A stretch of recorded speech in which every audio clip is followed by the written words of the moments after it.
मैं रमेश मेड़ा। सलोमबर उपचुनाव हुए, उसमें जो गड़बड़ी का माहौल बा पार्टी वाले आरोप लगा रहे हैं, उसके बारे में थोड़ा प्रोसेस बताओगे हमारे दर्शक को? देखो, जो मतगणना हुई है और मतगणना के अंदर 15वें राउंड तक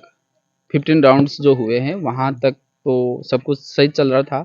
और जो प्रोसेस था उस प्रोसेस को निर्वाचन विभाग के द्वारा फॉलो किया गया। लेकिन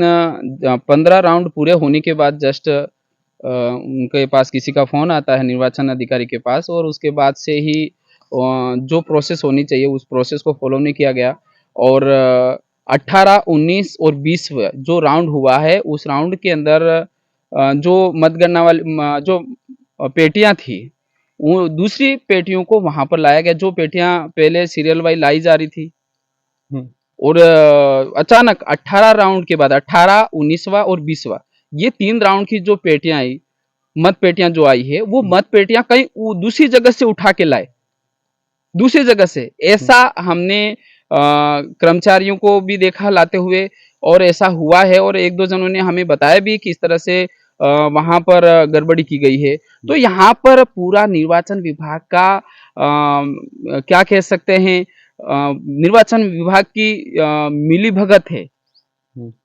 और अब हम आगे विचार किया है कि हम इस मैटर को हम हाई कोर्ट तक ले जाएंगे क्योंकि हमारा जो एप्लीकेशन था रिकाउंटिंग का जो एप्लीकेशन था निर्वाचन अधिकारी को दिया लेकिन उसने किसी भी तरह की सुनवाई नहीं की और न ही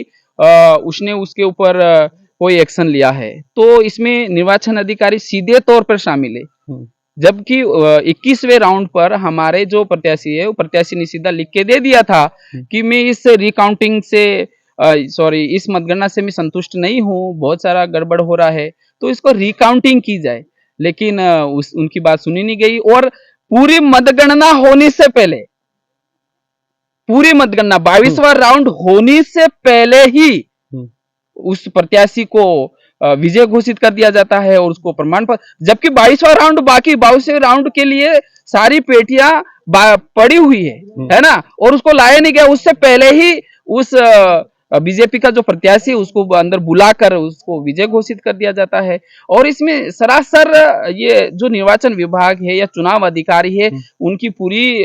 बीजेपी के एजेंट के तौर पर उन्होंने काम किया है और साजिश के तहत जितेश कटारा भारत आदिवासी पार्टी के प्रत्याशी है उसको हरवाया गया है। तो उसको लेकर हम इस मैटर को लेकर हाई कोर्ट तक जाएंगे और हाई कोर्ट का दरवाजा